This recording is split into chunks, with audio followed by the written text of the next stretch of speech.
And Trump's immediately caught that and immediately turned to the press and said, "Oh, you're saying that if you're in a war, you don't have to hold elections?" And people chuckled and Trump chuckled, but classically with Trump, you never know if he's fully serious, half serious, serious at all. I take him seriously on such things. Hey, welcome back. Genuinely glad you are here for this one.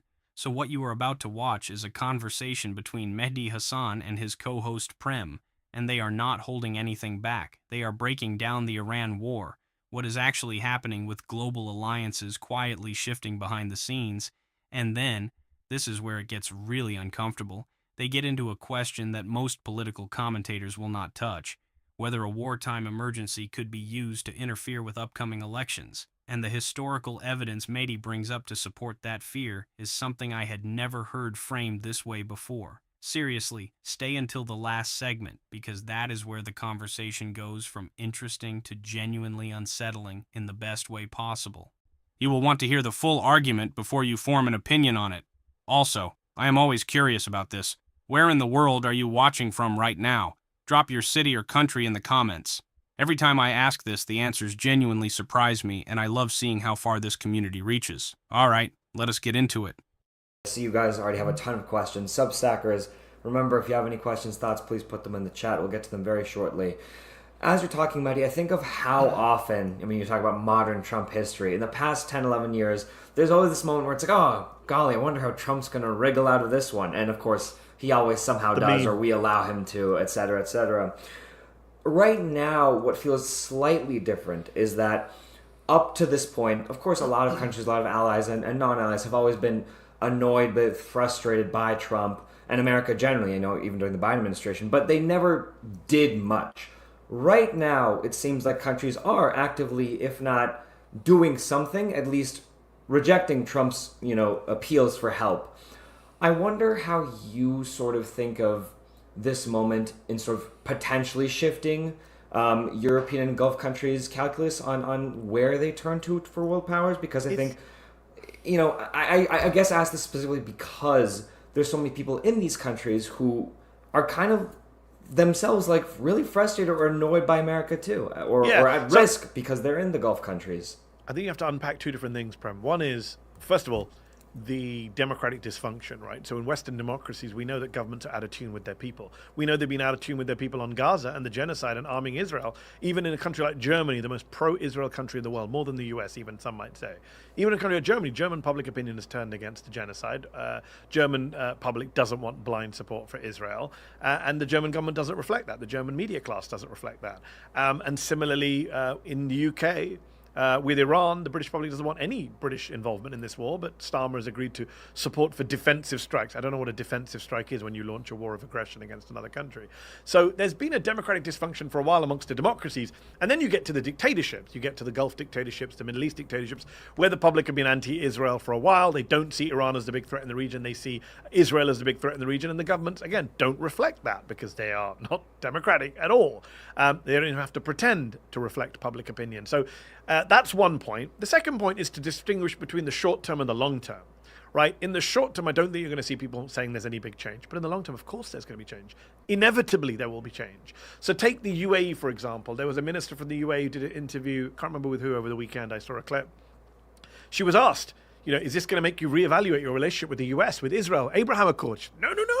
We're going to double down on our allies. Great. I'm sure they will in the short term. Right now, they're being used to host attacks on Iran, as the Iranians keep pointing out.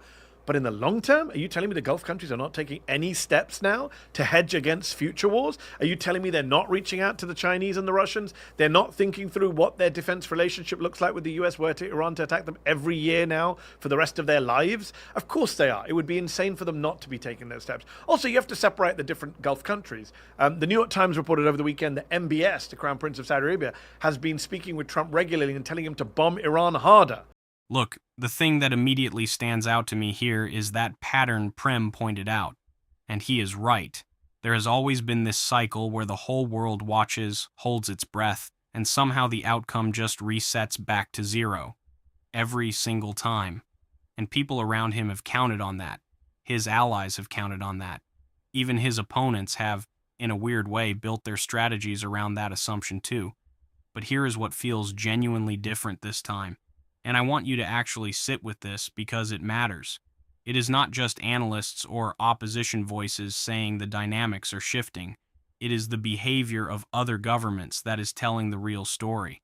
When countries that previously stayed silent start actively declining to participate, that is not commentary. That is a verdict. Here is the part that genuinely surprised me. Mehdi pointed out something that most mainstream coverage walked right past. These Gulf governments, the ones publicly issuing statements of solidarity, the ones hosting infrastructure, they are simultaneously behind the scenes opening channels with other world powers. That is the real story, not the press releases, the quiet conversations happening while the cameras are pointed elsewhere. You have to understand what that actually signals. When a government publicly says one thing and privately does the opposite, that is not confusion or mixed messaging. That is a calculated hedge. They are looking at the trajectory and making a rational decision that they cannot afford to be all in on one outcome anymore. And honestly, you cannot even fault the logic. Now here is where it gets even more layered. Mehdi broke down something the media rarely bothers to do. He separated out the Gulf countries rather than treating them as a single bloc, because the Saudi situation specifically is something else entirely. Major outlets were reporting that MBS had been in direct communication pushing for more aggressive action, while Saudi Arabia publicly claimed zero involvement. Zero. That gap between the public position and the private reality is enormous, and Mehdi called it out directly. This is what people do not talk about enough. The public narrative and the actual geopolitical reality are running on two completely separate tracks right now. And that gap between what is being said publicly and what is actually happening is exactly where the truth lives. Saudis publicly saying they've had no role in this war. They haven't encouraged the war. The Saudis and the Iranians had a rapprochement a few years ago, but here is reporting from the Times suggesting the Saudi government is encouraging Trump to bomb like crazy. So you have the Saudis and the Emiratis who've always wanted to take Iran off the table. And the Qataris, the Bahrainis, definitely the Omanis have never taken that stance with Iran. So I think different Gulf countries are probably enduring this war in different ways. When I speak to people in Qatar, who I know from my Al Jazeera days, they're remarkably as angry at Israel and America as they are at Iran for being bombed right now. Because they believe that America and Israel dragged them into this war. And then I would say, you know, the Chinese and the Russians are just watching. Even if these countries are not reevaluating their relationships, they're going to make their moves. And the Europeans, by the way, just to head back to the Europeans and the Canadians, they took such a strong stance on Greenland. They got so offended that Trump was going to take Greenland. But when he launches a war and aggression against Iran, then they lose their tongues. Mark Carney comes out and says, oh, well, we support the war. And then he kind of has to do a U-turn on that and says, I'm not going to commit Canadian troops. This is Mark Carney who gave the big Davos speech. And then, of course, in Britain, have you seen some of these British ministers are asked, is America in violation of international law? Well, that's for the Americans to work out. We can't comment on international law. They were happy to comment on international law when it was the Russians violating international law. On the Gulf, I mean, I'm glad you bring up that, we ought not treat them monolithically. I think one reason that it comes to my mind is that in some respects, of course they have their own motivations and rationale, but there was this sort of agreement with the U.S. that, we would treat Israel with a relative offhand treatment, despite what our population might think. We'll host security bases, and we will be safe. Our cities, our shining cities will be safe. And that has clearly been breached to the point that a lot of these Gulf countries could see that when it comes down to Israel or them, yes, the U.S. has a clear answer. And I guess that's why I wonder the medium-term outlook. But I also want to get to another thing that you mentioned, which is the sort of defensive posturing that some of these countries justify this war at. Lebanon.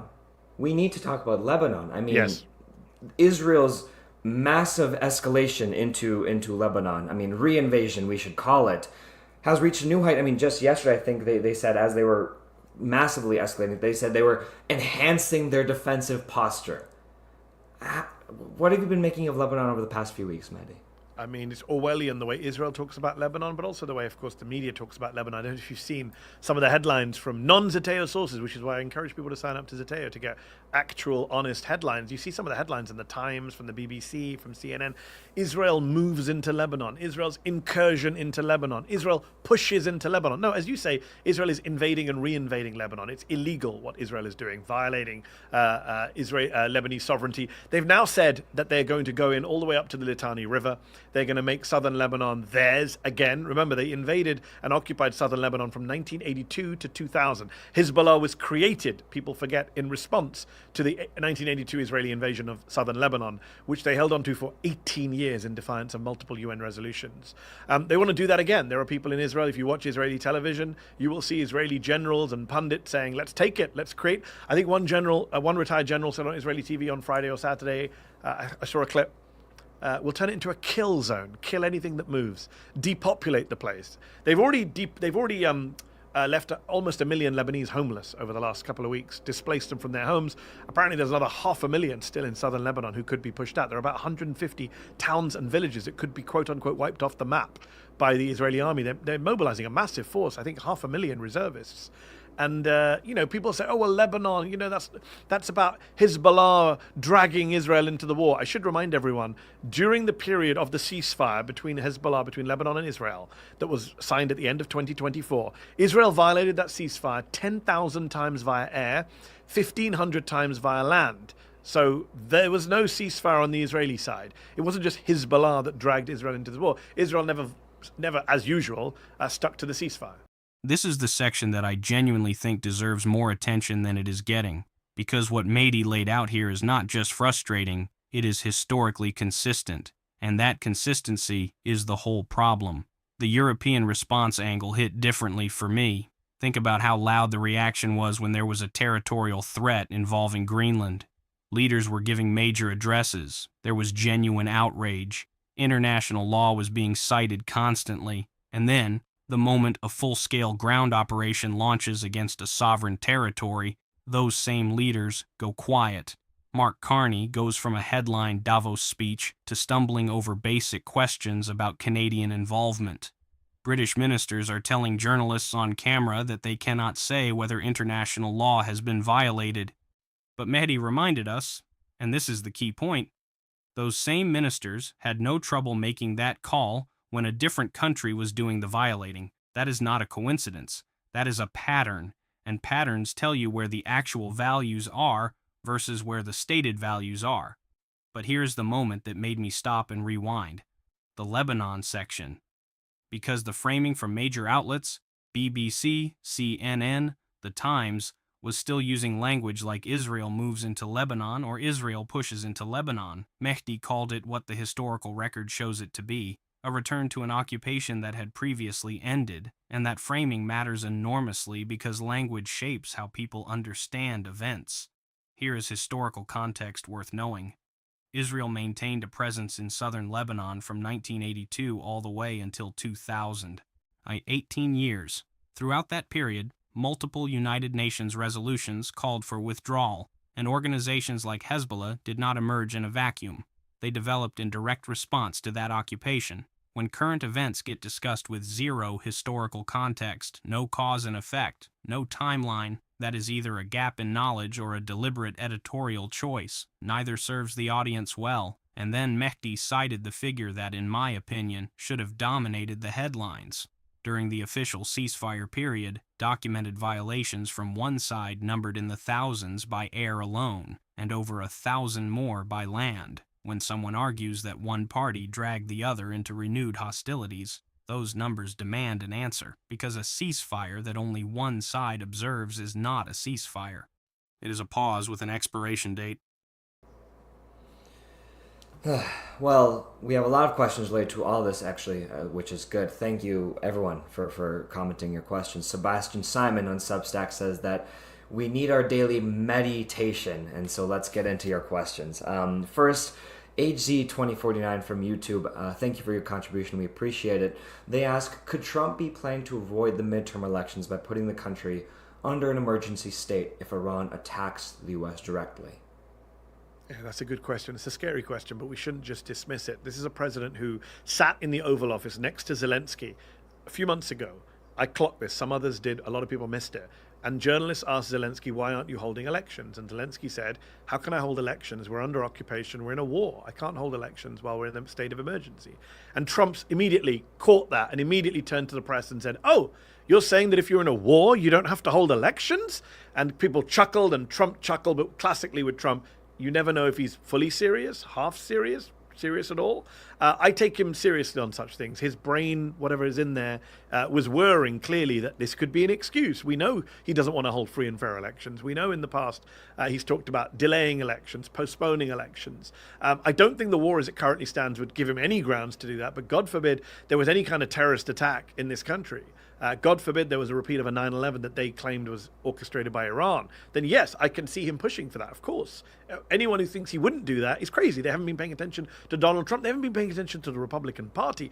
People don't know this, but Rudy Giuliani in 2001 went to the authorities and said, I want to stay on as mayor. His term was up. He said, delay the elections, let me stay on longer because of 9/11. And that was overruled at the time. He wasn't able to do that legally.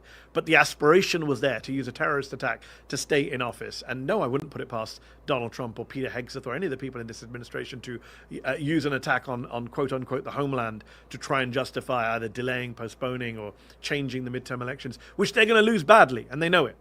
Oh, this part.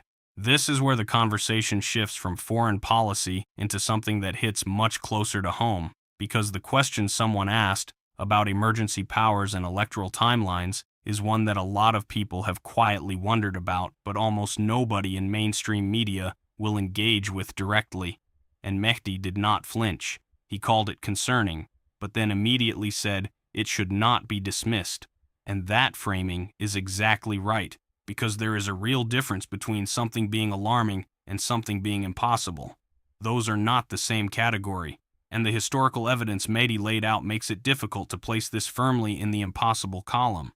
Here is what got me thinking. The Zelensky Oval Office moment.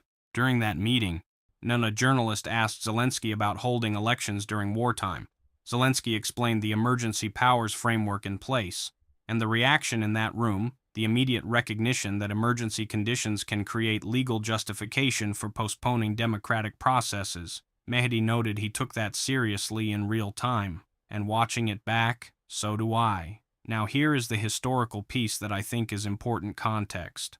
After September 11, 2001, Rudy Giuliani, then mayor of New York, formally requested that city officials extend his term beyond its legal end date. He wanted to remain in office using the national crisis as the justification. He was blocked through legal channels, but the instinct, the documented, recorded instinct, to use an emergency as leverage for holding on to power was there. It happened.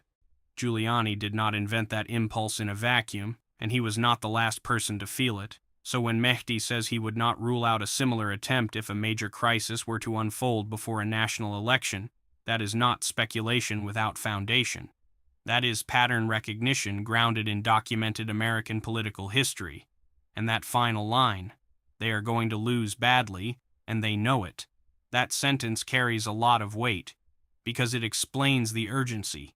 It explains why conversations that would have seemed fringe a few years ago are now being had by serious analysts in serious forums.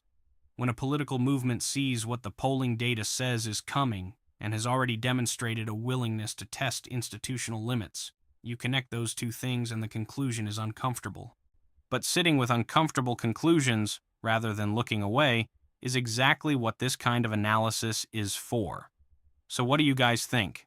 Drop your thoughts in the comments, please like and subscribe, and I'll see you in the next one.